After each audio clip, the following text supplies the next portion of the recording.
Check out this video. You can be good at any game if you understand the rules and how to play the game.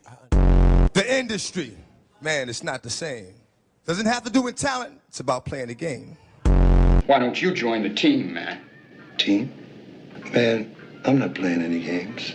The environment that we're embedded in puts us in a situation where we feel we have to maneuver and play the game and water our message down. I try to be my best to do it for y'all and give y'all a righteous game. Some of y'all gonna get it, and I know some of y'all wanna change, but the environment don't allow you. You just don't have the finances to really move outside of the poverty and the conditions that we boxed the fuck into. It's your uncle, Sam.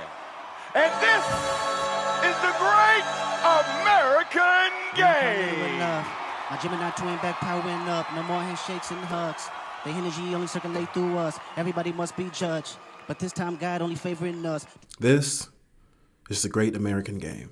This is where the game begins, in the box. You break out of the box when you learn from those who've escaped. You learn how to play the game from those who know the game well and then try to give that game to you. Because game, righteous game, is meant to be shared. I give you the game, go back to the turf and give it right back. You see how they wanted to anti-diversity, but they lose their mind when it's all black?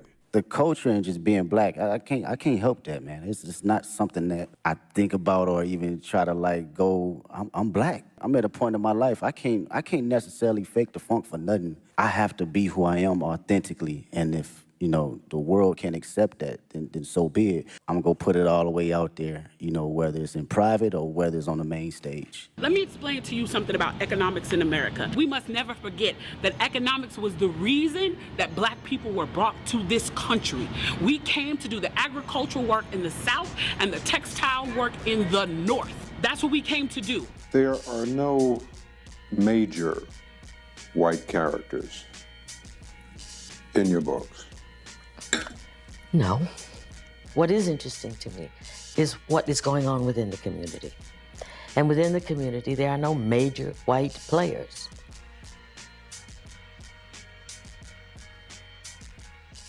The Billboard Hot 100 started in 1958, adding the pressure of charting to the music game. And the first black artist to reach that pinnacle was Tommy Edwards, who went #1 with his R&B record, It's All in the Game, which was about the sometimes heartbreaking game of love. And he held that position on the chart for about 6 weeks, which is some proof that we've been talking about the game in a lot of different ways for generations. Once in a while he won't call, but it's all in the game. Fast forward to 2025, Not Like Us by Kendrick Lamar, which held the #1 spot for 22 weeks. And in that song, he offers to put the listener on game, making a direct connection between the exploitation of black labor in American history and the exploitation of black artist labor in the music game. Once upon a time, all of us was in chains. Homie still doubled down calling us some slaves. Always rapping like you about to get the slaves free. Atlanta was the mecca building railroads and trains. Bear with me for a minute, let me put y'all on game. The railroads made Atlanta. The railroads were just as important to Atlanta back in those days as the airports are today. Before Atlanta was called Atlanta, it was known as Terminus because it was on the spot where the new Western and Atlantic Railroad ended. The white man was using town folk to make a richer. Fast forward 2024, you got the same agenda. You run to Atlanta when you need a check balance. Let me break it down for you. This the real African-American rappers saying N-word this and N-word that, but a Caucasian can't. So say it. Say what? Say the word you want to say. I'm not saying that I want to say it, I'm just saying that I can't. Sure you can. Say it. Say it right now. I will say it with you. Okay. The black history lesson at the end of Not Like Us was overlooked by most, but it's at the end of the song for a reason. It captures exactly why this is deeper than the music. I'm gonna get back to that for the record. Tommy Edwards sang of the game of love, but there's also the American game of life, the rap game, the street game. The street game is a game. Majority of the people lose. All in the game, yo. All in the game. Old heads will remind you that Michael Jordan had a for the love of the game clause in his NBA contract that freed him to play the game he loved whenever he wanted. We even say phrases like game recognized game like we see in this example. Basketball and hip hop, right? It's like they're married. Is there someone on the court that he reminds you of? Yeah, it was me. Oh, you can't ask that. It's the same hunger. Look, like, step out there on the court, taking heads off. There's no, I don't want to hear it. Like, I don't want to hear Michael's the best player in the world. I want to hear they call him Black Jesus. I don't want to hear that. You don't have to show me. All right, let me just skip that. In the game, the rule is always look beyond what you see. And everything about the game, no matter which one you're forced to play, requires strategy and diligence. Every great American game involves deception, and it's rarely, if ever, played fairly. And at this point in American history, with all that we face, I think so many of us are tired of playing the long game. Racism doesn't go away based on one vote or one administration. The way you make progress is by making things better a little bit at a time, and then over time, those little differences become big differences. I was born here almost 60 years ago. I'm not going to live another 60 years. You've always told me it takes time. It has taken my father's time, my mother's time, my uncle's time, my brother's and my sister's time, my nieces and my nephew's time. How much time do you want for your progress? If I right now decided that I wanted to play Monopoly with you, and for 400 rounds of playing Monopoly, I didn't allow you to have any money, I didn't allow you to have anything on the board, I didn't allow for you to have anything. And then we played another 50 rounds of Monopoly, and everything that you gained and you earned while you were playing that round of Monopoly was taken from you. That was Tulsa, that was Rosewood. Does your writing have a political point of view? The truth I happen to be most interested in has to do with the nature of oppression and how people survive it or don't. It's amazing to me, particularly for African Americans, just amazing that we're not all dead. That's a constant shocker.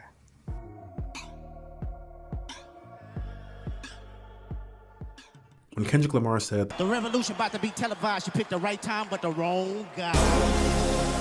That is a revised version of a quote by poet, musician, and activist Gil Scott-Heron, which came out in 1971. The revolution will not be televised, will not be televised, not be televised. What that was all about, the revolution will not be televised, that was about the fact that the first change that takes place is in your mind. The thing that's going to change people is something that no one will ever be able to capture on film. It'll just be something that you see, and all of a sudden you realize, I'm on the wrong page, or I'm on the right page, but I'm on the wrong note. And I've got to get in sync with everyone else to understand what's happening in this country.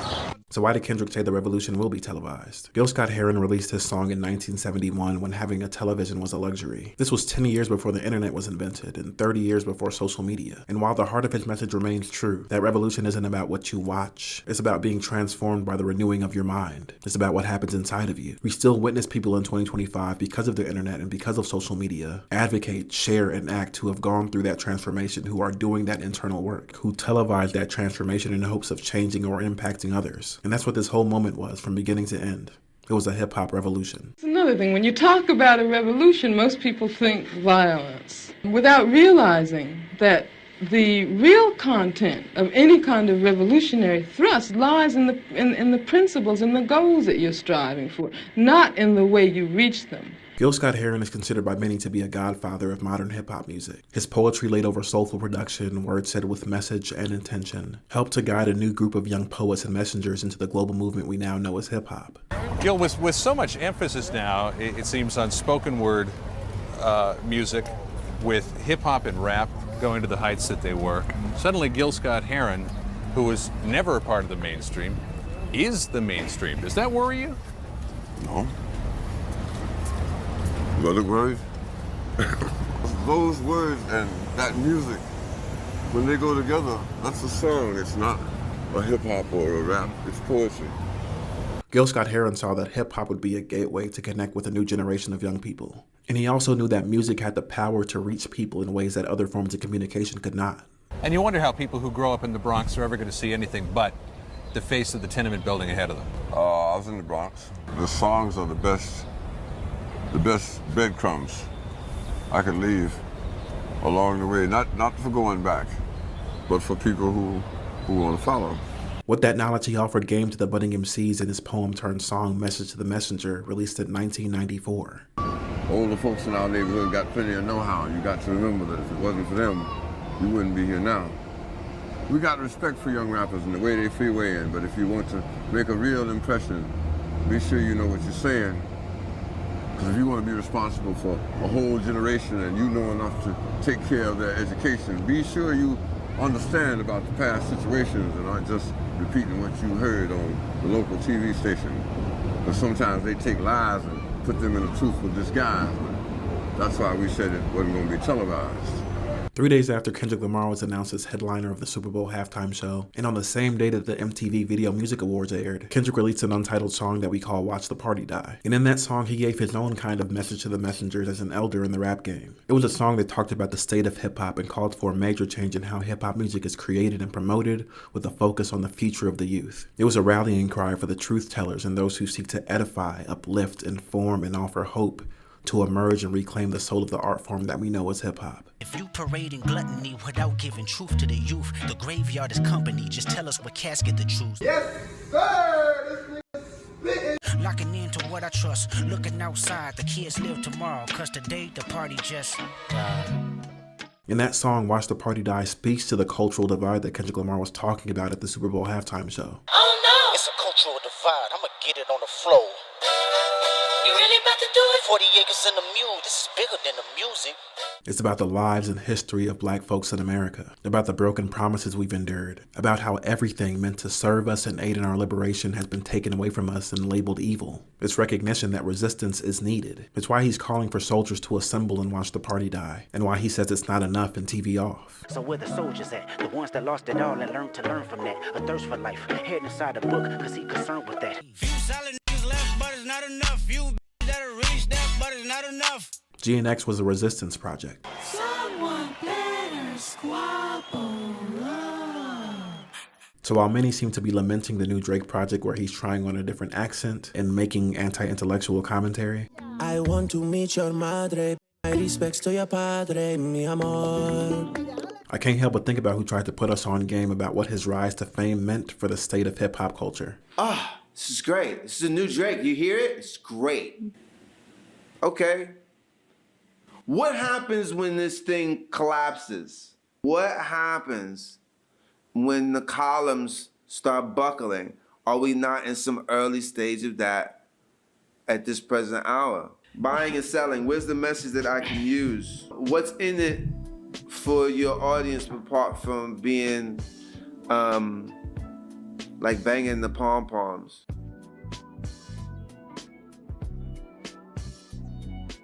For a long time, hip-hop culture has been accused of being altogether distasteful, disruptive, disgusting. Too loud, too reckless, too ghetto. News commentators have even said that hip-hop has done more harm to young African Americans than racism in recent years. Hip-hop has done more damage to black and brown people than racism in the last 10 years. All this is said, yet hip-hop is still distributed globally by America. It's one of America's biggest exports. We all had the same reaction when Serena Williams was dancing on that stage because a lot of us remember how she was torn apart by the media for doing this very dance at Wimbledon. Yeah! No. Oh, they got Serena! No. No.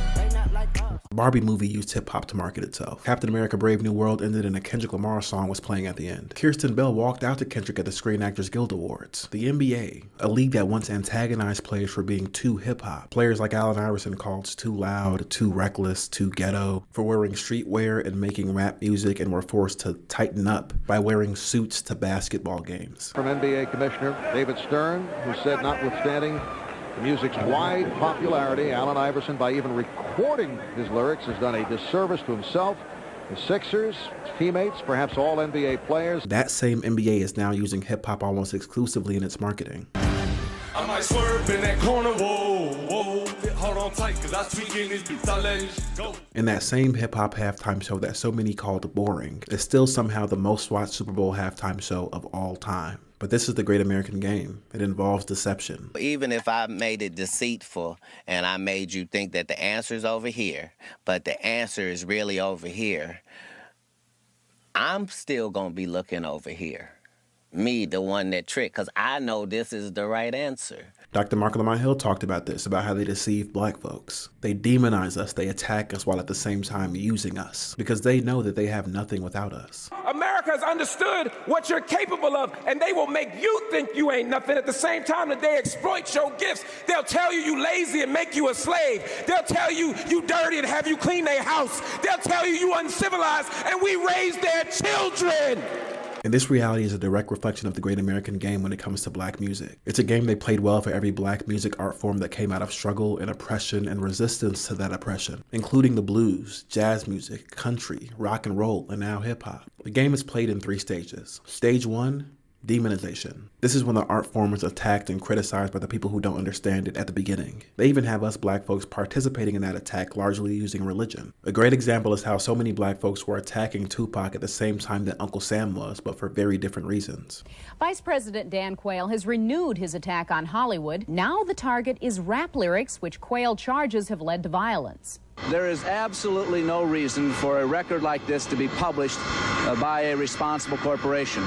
Mr. Quayle wants the record taken off shelves. He said, take my shit up off the shelf. Now, if that ain't hitting me, what is? I'm talking about the vice president of the country you live in. He know me, he want my shit up off the shelf. Not motherfucking Megadeth, not Killer Cop. They came after me, Young Pac. You know why? Because my shit is different than the next man. My shit talk about swinging back. They know the difference between mine and the next man. Stage 2, white adaptation and commercialization. By the time they realize this music isn't a fad and isn't going away, they begin to participate in it. They begin to use it to sell their products, their sports leagues, etc. And this is part of the deception. They call hip-hop distasteful and ghetto, but they're using the ghetto to sell their products. All the society is doing is leeching off the ghetto.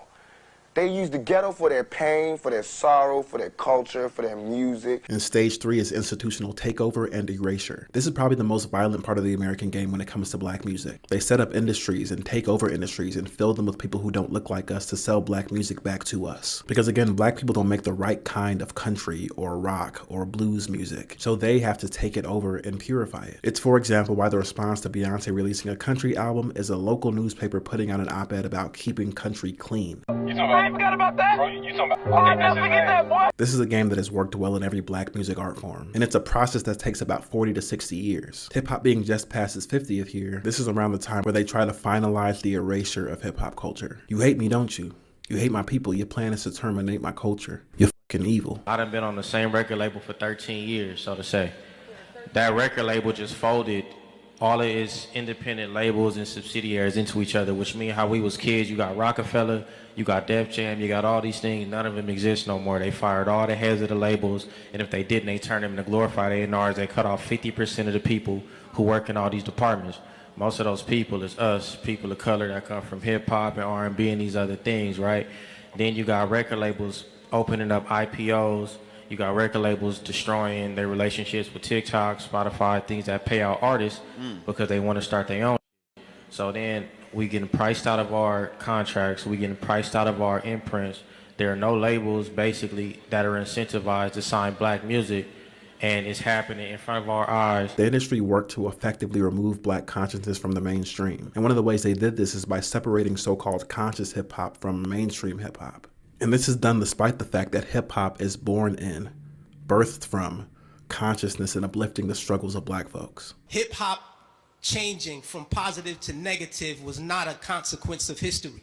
It had nothing to do with the changing of the times. It had everything to do with the fact that there are people in this particular society who wants to see us exactly where we are. Fight the Power, X-Clan, Brand Nubian. You had these groups out here who were pushing, who were politically orienting black kids in the right direction. This is where we were. The most coveted article of clothing was a historically black college or university sweater. We were motivating children towards positive attitudes and lifestyles. Fast forward to our day. Sean Bell is shot 50 times in the street in New York by police officers. #1 song on the radio, Like a Lollipop. Nobody do nothing. Just like the brother, I believe it was JT, the bigger figure, who said that the label executives came to him and said, yo, brother, we need you talking about guns and whores. Right. You know what I mean? That's right. That happens. I've been in those meetings with management and had to ask me, is what you're saying really what you believe, so that we'll know how to market you properly. The environment that we're embedded in puts us in a situation where we feel we have to maneuver and play the game and water our message down. You know what I mean? But no, what happened was they intentionally shifted the paradigm to get us exactly where we are right now. Colonialism has a tactic of taking the criminal element of a society and exalting it as the leadership. And this is how all cultures, how they did us as they came in. Any city, any state is colonized. They don't take the king or the queen of the culture and exalt them because you colonizing their land. You taking what they got. They'll take the one who is the lowest level of your culture, disgruntled, can't follow principles, don't care about history, and bless them. And bring them up before the people. So when we fast forward and see Drake in Compton with the game and he's on 100 saying, I would have all of your fans if I didn't go pop and I stayed on some conscious shit, which many believe was a direct shot at Kendrick in his hometown, you see that cultural divide represented in plain sight. And knowing that backstory, when you hear Kendrick say in Euphoria, I make music that electrify him, you make music that pacify him, it reflects the sentiments that Tupac had very early on about art being made that pacifies the people. It's why those who love this culture, who come from it, can't go exclusively by record sales and billboards. It's what we mean when we say they want our rhythm but not our blues. Selling records don't mean nothing. I'm down with him because he's a brother and he's making his mail. But, however, he's diluting rap. You know what I'm saying? He's playing that Sambo role, and the reason everybody's buying his record is because he's no threat, and everybody want to see Sambo dance. Remember, you are silent in all black issues, Drake. You really are. You are really, really silent. I don't hear about anything. You don't stand for nothing. You don't say nothing about nothing. You don't. You have all the platform in the world. There's a point in the performance where all the colors are on the field, and then we see people wearing all black, trapped in the game for the most part. And if you looked beyond what you saw, you would have seen a custom flag being flown for Sudan and historic Palestine. They, along with the Congo, are facing the world's most dire humanitarian crises. And this man sought to bring awareness to them. He appeared on the screen with the flag about 10 times, an act of solidarity that reflects the words of street poets like Black Thought, who said, it's a struggle worldwide, I'm positive. The ghetto might as well be the Gaza Strip. He's last seen on the screen when Kendrick was performing TV Off. And the timing is crazy because right after that, Kendrick says they only good for saving face. I seen the cosmetics. I'm prophetic. They talk about it. I did it. Good for saving face. I seen the cosmetics. Here's I gotta take to level my aesthetics. Hurry up. And we watching the cosmetics in 4K. The man who flew that flag said that he saw in Kendrick's performance a way to stand in solidarity with his other oppressed Muslim siblings. He saw it as a way to add to Kendrick Lamar's already important messaging. Is this the culture of degeneracy that's ruining the youth? The situation in the Congo is dire. The situation in Sudan is gross. Normalizing this type of barbarity and making children subject to it. Our Prophet Muhammad teaches us if you see a wrongdoing, or you're aware of a wrongdoing, you must stop it with your hands. And if you can't stop it with your hands, stop it with your tongue. Speak out against it. And if you can't stop it with your tongue, try to stop it with your heart, meaning pray about it. And we know that's the weakest of faith. It was clear to me with the signs of the show that Kendrick had the American flag and human bodies. He had his PG Lane flags. And it was also many signs for me to show those flags to show how we're all connected. The oppressed around the world see hip-hop as a way to communicate to other oppressed people in their native languages. It's why, for example, hip-hop was used to raise awareness about apartheid South Africa. And that is the tradition that this music industry, that this society is actively misrepresenting and criminalizing. Laughter and claps echoed through the air as women and children swayed and twirled to the beat. I started listening to rap 4 years ago, and a few months after the war erupted, I started composing songs. Most of the songs I composed were for the place I love the most and where I grew up, which is Omdurman.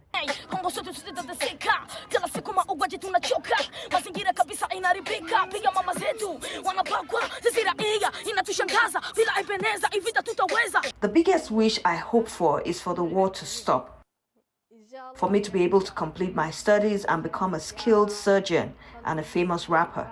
It is difficult, I know, but I think I'll be able to do both. No, one people, one nation, together we can fight the wars in the world. Stop exploitation, cause every day my people die. No come, no phone. Cause the same thing happened in 48. My grandparents got evicted and forced to move away to the refugee camp in Gaza. No, nothing has changed. These young people aren't connecting to degeneracy. They're connecting to a people, to a struggle.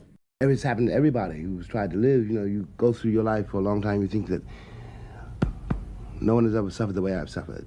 You know, my God, my God. And then you realize, you read something, you hear something, and you realize that your suffering does not isolate you. That your suffering is your bridge. That many people have suffered before you. Many people are suffering around you, and always will.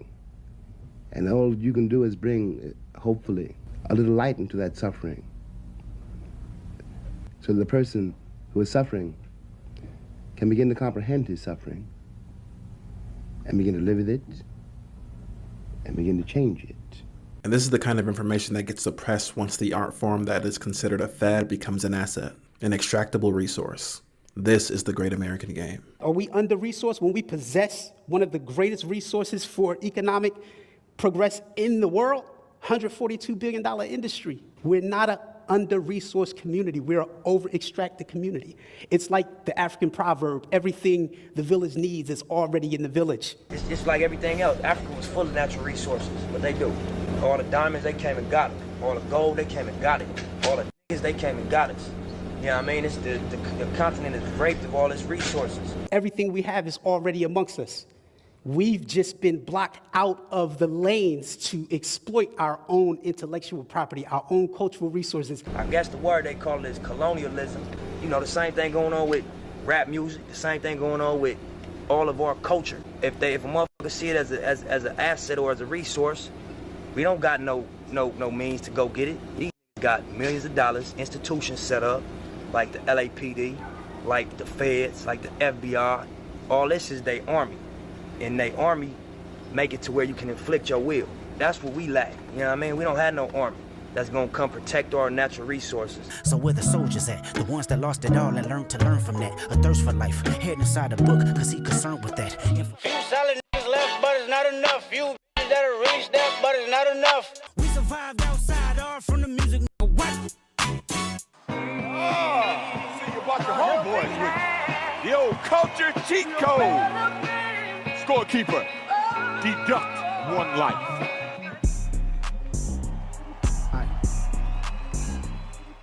On dedication, you know, Kendrick said that his man L said, do a song with Nip.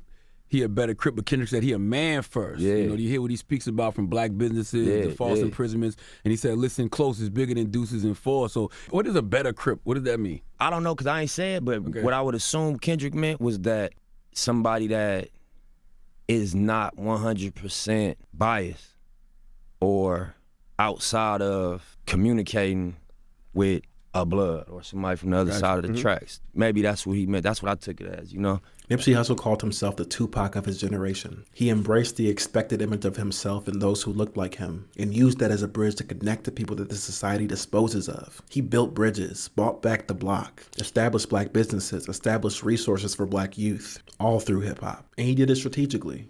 He really was doing God's work. That's one of the reasons I was so vocal about where I was coming from and what I represented, because I knew who I wanted to mobilize, you know what I mean? And I'm gonna name my last album The Spook That Sat By the Door. I feel like I'm doing God's work. You know what I'm saying? Just because I don't have nothing to pass around for people to put money in the bucket don't mean I ain't doing God's work. I feel like I'm doing God's work. I wanted my message to impact gang culture. You know what I'm saying? I wanted what I had to say to impact individuals like myself, young people that was in these areas that was controlled by gangbanging. You know what I'm saying? Because these ghetto kids ain't God's children, and I don't see no missionaries coming through there. You know what I'm saying? So I'm doing God's work. While Reverend Jackson do his up in the middle class, and he go to the White House and have dinner and pray over the president, I'm up in the hood, you know what I'm saying, doing my work with my folks. The kids are our only hope, and I got to them before they got jailed or killed or turned into Dawsons. And now they'll do anything to be free. Winning awards and accolades is great, but it's not confirmation of success for me. You know what I'm saying? Going out here and looking at a kid that say, this song changed my life. I was gonna do something to myself last night, you know, but I popped this tape in. That's confirmation. You know what I'm saying? So if you parading gluttony without giving truth to the youth, the graveyard is company. Just tell us what casket to choose. And what's interesting about that book, all his people used to call him Uncle Tom and a coon, You know what I'm and saying? sellout. Yeah. But he was there working for them the whole time. Yeah, and just in terms of being able to mobilize his homies. Everybody's saying because we choose to be organized now that we are emulating Italians. We got organization because we peak game. Kendrick talked about it in dedication. We had a convo at the Pac premiere. I'm at the premiere, politicking with Top Nip and Snoop. Pac watching the way we groove, dedication. All of us represent our tribes, but we can coexist in the music space. And if that could happen in music. And this is what the continuation of that work looks like. Fuck that, this shit making me emotional, man. Fuck that, we've been fucked up since Nipsey died, hold up. We've been fucked up since Kobe died, hold up. Let the world see this. You ain't seen this many sections on one stage keeping it together and having peace, hold up. Unity from each side of motherfucking LA, Crips, Bloods, Power Rules, this shit is special, man. We put this shit together just for y'all. I'm talking about at rehearsals, showing love and respecting each other. And this is exactly how all our fallen soldiers want to see it. Black unity, black community is the cheat code that this society punishes us for. Martin, Malcolm, Marcus, Nipsey, Pac. You try to muster, and the scorekeeper deducts lives. Samuel Jackson, turn, scorekeeper, deduct one life, and that thing hit me hard because that is what happens. That is part of the game. You should know that. That's one of the reasons that it's sometimes scary to stand up. It's scary to be different because whenever you build community, they usually deduct one life. Deduct one life, and it's wild to hear Samuel Jackson deliver that line because Samuel Jackson was an usher at Martin Luther King's funeral, right? So at the Super Bowl halftime show when Kendrick Lamar's rapping Man at the Garden with his homies behind him dressed in white, we can see why this is personal for him. You probably heard by now what those men likely represent. I mean, Kendrick tells us in Whacked Out Murals that he lost 16 people. Each person somebody's everything. Each person a universe. And many of the ones he didn't lose survived a fixed game designed to suffocate them because of the music. We survived outside all from the music. What? So it feels like his response to last name ever, first name greatest is tell me why you think you deserve the greatest of all time, motherfucker.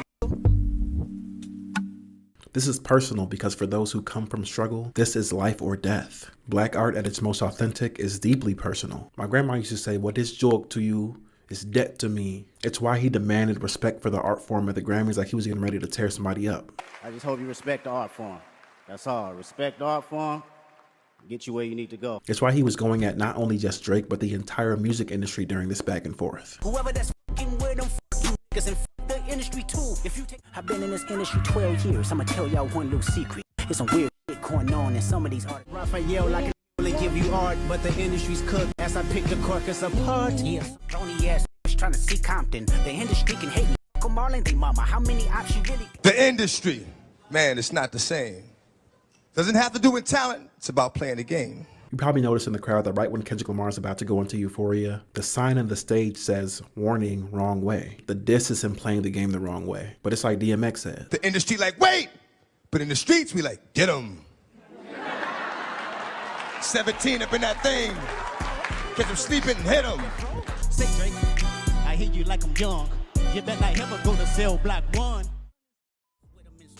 Exterminate them right now. Make Cat Williams in them proud. The truth about to get loud. No juices out of my cup. I sober up and knock them all off. Don't let the age of truth is not 1 year. It's the beginning of people having more of a thirst for what is true than an appetite for lies. If you have truths to tell, people are hungry for that, and they'll pay you handsomely to hear the truth. That's the battle that's going on, is people who profit from the manipulation of others by getting you to believe something that's not the case, and that's how they make their living.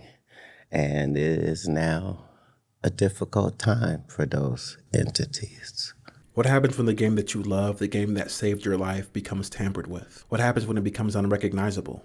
The game just saved my life, so it brought me and my family out of a lot of bullshit, so I'm just like grateful for it. Really. Fire burning inside my eyes. This the music that saved my life. Y'all be calling it hip-hop. I be calling it hypnotized. What happens when the love, the passion, the energy that you pour into the game righteously is met with contempt? When those around you, even those who are supposedly on your team, don't seem to love the game as much as you do. I pass the ball to Corey Blunt. Corey Blunt takes the shot from the corner, misses it. Nick goes down, lays it up, first team wins. I mean, I let Corey have it And Corey's like, hey, man, it's just a game. I'm like, man, it's not a game. Blah, blah, blah, blah, blah. And I went back in the locker room, and I was like, I might be cut a little different. Maybe it's just a game, but I can't get over it. It's not, right. Why can't I get over this thing? Like, they left, went home. I'm still thinking about it the next day. Why don't you join the team, man? Team? Man, I'm not playing any games. Watch the Party Die was Kendrick Lamar's declaration that the game as we know it in hip-hop is over. It was a declaration that hip-hop is resisting the fate that our other black music traditions have suffered with the tools given to us, one of them being the rap battle. It was a declaration that what we built cannot be torn down if we're ready to reclaim what is rightfully ours. I see a new earth filled with beautiful people making humanity work. The world will change, because it has to change. The party is over. TV Off and Squabble Up are resistance songs. Whacked Out Murals is a statement of intent. Songs to call up the leaders and the truth tellers in the moment that we find ourselves in. The game started to collapse when people began to see for themselves the brutal reality behind the constant distractions and misinformation. So I ask now, what are your passions? What is the thing that sustains you? And what like-minded individuals can you find alignment with in service of the greater good of the people? It's a matter almost of a division of, how can I put it? Division of labor. Division of labor. That's all it is. Yes. Right. That's exactly what it is. He can do some things that you can't do. I know this. Each one is called for what they are called for. But for people that are not called to actually having to fight in that way, then support the advancement of humanity. I know I can't drive a truck. I feel myself. Can you let me feel myself? And I can't run a bank. I can't count. Right on. And I can't lead and I can't lead a movement. But I can fuck up your mind.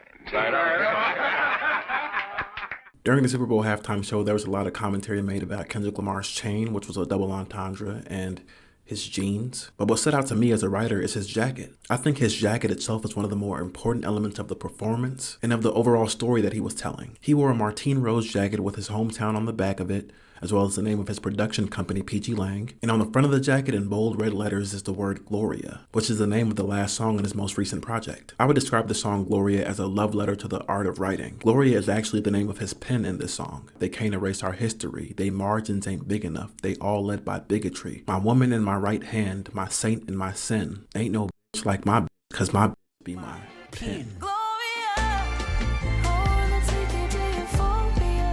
The jacket felt like a reminder that writing got him here, and that feels so significant in this moment we find ourselves in. There was a time in this country where black people reading and writing was illegal, when black writers had to reassure their audience that they in fact wrote their own work. That's why these writers kept writing written by himself, written by herself, Phyllis Wheatley, Frederick, because they thought Negroes couldn't read and write.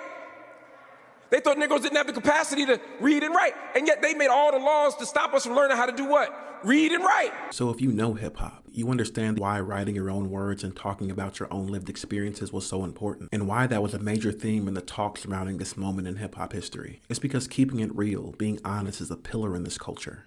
Telling the truth, because in doing so, not only do you set yourself free, but you help others get free as well. James Baldwin had this very conversation with a young Nikki Giovanni. Why do we, as black writers, seem to be so hung up in the truth? If I can, I'm asking this as a younger person. Because the responsibility of a writer is to excavate, the only word I can find, again, the experience of the people who produce them, because the act of writing is the intention of it, the root of it, is liberation. This is why no tyrant in history was able to read, but every single one of them burned the books. We live in a nation of declining literacy rates. Our kids are struggling to read and write. The arts, music, and creativity are often considered a waste by the education system, and they're often the first to go with budget cuts. But so many black writers and poets have emerged through hip-hop.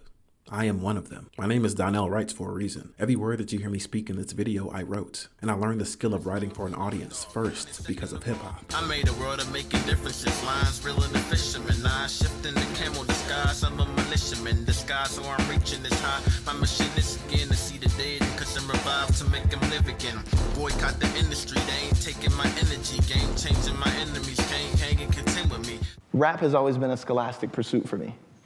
I learned how to rap in school. That's where I honed my skill sets. That's where I learned everything that I do now. So it shouldn't be lost on us the importance of a black writer performing at the Super Bowl halftime show, while he's wearing clothing dedicated to his pen and to the craft of writing. And that's even if the wider public struggles with seeing the legitimacy of black writing, of black art, of hip-hop, Rap ain't nothing but rhythm and poetry. Those words and that music, when they go together, that's a song. It's not a hip-hop or a rap. It's poetry. No one yet believes, really, that there is such a thing as a black writer. A black writer is still a freak. You know, maybe even a dancing dog. We don't yet exist in the imagination of this century. And we cannot afford to play games. There's too much at stake.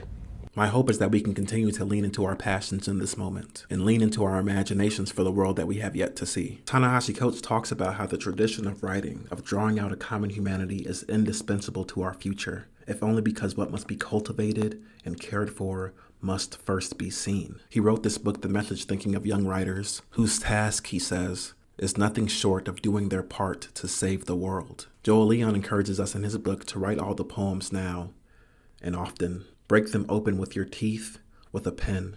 Poetry will be our greatest soundtracks, our ears to the streets. He wrote these words in his book, Everything and Nothing at Once, which is, among other things, a love letter to hip-hop. Poems are slaying dragons, he says. They are saving us, even still. Our poetry will save the world. The only thing that serves us now is community, rooted in compassion, honesty, and vulnerability. Because while the art itself can be revolutionary, it was never meant to do the work. Art can absolutely save your life. I believe it from the bottom of my heart. But believe me when I tell you that entertainment will never be your salvation. Entertainment, by and large, is escapism. And no one has ever escaped their chains by forgetting they were there. I think it was a phenomenal show, especially in a year and a time where there are people that would have Black history disappear.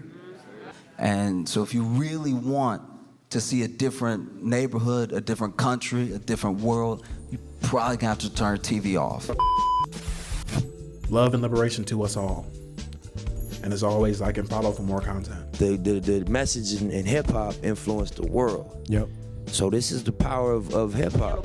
Me and my microphone could be one until I see big, Pac, see pun, but this ain't easy. I can't take a big L, my city needs me. I gotta win, the proof is in the pudding. You can look back and say that there are so many things that can motivate me and drive me to want more and to be the best. And you know, why do I just keep getting up and going and going and going? But I had a purpose before everybody had an opinion. This shit ain't got nothing to do with no motherfucking song at this point. Ain't got nothing to do with no back and forth records. It got everything to do with this moment right here. That's what this was about. To bring all of us to motherfucking together, you know what I'm saying? That's what this is about.